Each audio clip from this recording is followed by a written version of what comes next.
এখানে দূর দূরান্ত থেকে অনেকে আসছেন, আমার প্রাণপ্রিয় স্বেচ্ছাসেবী ভাই ও বোনেরা। আসলে আপনাদের ঋণ কখনো শোধ করার মতো না।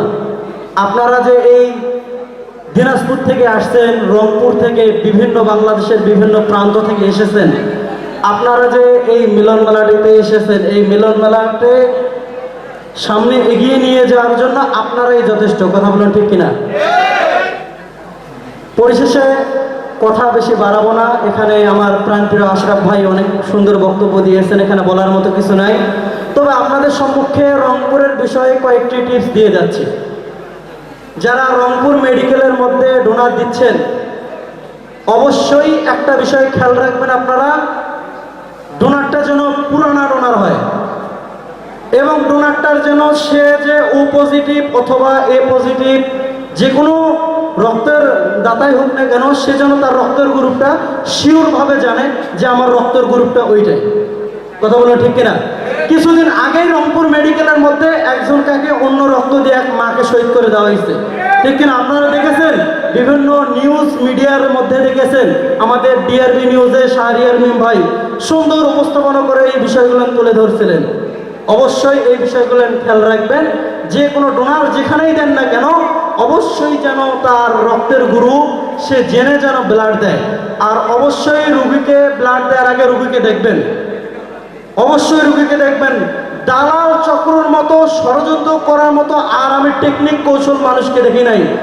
আমরা রংপুরের মধ্যে অনেক সময় অনেক দালালকে আমরা ধরে থাকি, ফোনের মধ্যে ধরে থাকি অথবা সামনাসামনি যে কোনো বুদ্ধি খাটে সুন্দর করে টেকনিক কৌশলে আমরাই রুগীর লোক সেজে তাদেরকে ধরি। ধরার পর তাদেরকে জিজ্ঞেস করা হয় যে আপনারা এই যখনভাবে টাকা পয়সা নেন কি জন্য নেন, একটা বার কি আপনাদের মায়া দেওয়া লাগে না? তারা বলে ভাই নিজের পেট চলে না, আপনাদের মতো কিছু স্বেচ্ছাসেবী ভাইরাও আমাদের সাথে জড়িত আছে। পরিষ্কার স্পষ্ট কণ্ঠে বলে দিয়ে যাই, সৈয়দপুরের মাটি থেকে পরিষ্কার ভাষায় বলে দিয়ে যাই, যারা ব্লাডের ব্যবসা করেন এই স্বেচ্ছাসেবী প্ল্যাটফর্মের মধ্যে যেগুলো দালালরা আছে, যারা ব্লাডের ব্যবসা করেন, রক্তের ব্যবসা করেন, সতর্ক করে দিয়ে যায়, সাবধান করে দিয়ে যাচ্ছি।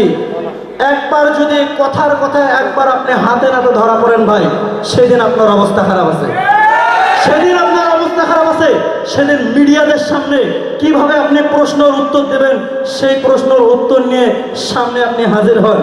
আপনি বলেন, দূর থেকে বলেন খেলা হবে, আমরাও দেখে ছাড়বো কিভাবে আমরা খেলা করব। কথা বলেন, ঠিক কিনা?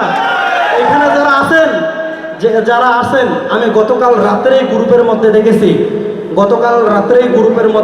আমাদের একটা বিশৃঙ্খলা রক্তদান সংস্থা সৈয়দপুর একটা সুন্দর প্রোগ্রাম এখানে দিয়েছেন আমাদের মাঝে, কিন্তু প্রোগ্রামটা যদি আমরা নিজেরাই সাজাতে না পারি তাহলে আসলেই দুঃখজনক কথা।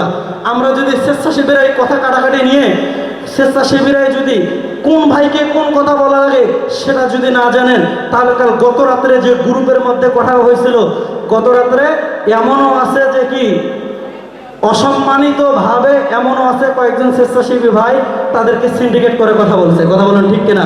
এটা আসলে স্বেচ্ছাসেবীর কাজ হতে পারে না। যারা স্বেচ্ছাসেবী প্ল্যাটফর্মে কাজ করেন তারা অবশ্যই ধৈর্য সহকারে স্বেচ্ছাসেবী প্ল্যাটফর্মের মধ্যে কাজ করবেন, নাহলে স্বেচ্ছাসেবী প্ল্যাটফর্মে আপনার থাকার দরকার নেই। যারা ধৈর্য সহকারে কাজ করতে পারবেন না তাদেরকে থাকার দরকার নেই, নিষেধ করে দিয়ে যাচ্ছি। কারণ আপনি স্বেচ্ছাসেবী প্ল্যাটফর্মের নাম লেখাইলেন, আপনি সমস্ত কিছু করলেন, কিছু করবেন, আপনি আরেকটা গ্রুপের বদনাম করবেন, মিলন মেলা শেষে আরেক জায়গায় গিয়ে বদনাম করবেন, এটা কখনো স্বেচ্ছাসেবীর কাজ হতে পারে না। কথা বলুন, ঠিক কিনা? অবশ্যই একটা খেয়াল রাখবেন, যারা এখানে সুন্দর একটা আয়োজন করছেন আমি তাদেরকে অনুরোধ করি, আপনারা সুন্দর একটা আয়োজন করেছেন, ধন্যবাদ জানাই আপনাদের। কিছু ভুল ত্রুটি হলে ভাই নিজেরাই সমাধান করে নেবেন, সেটা যেন বাহিরের ব্যক্তিগত মানুষরা না বলে। এই বলে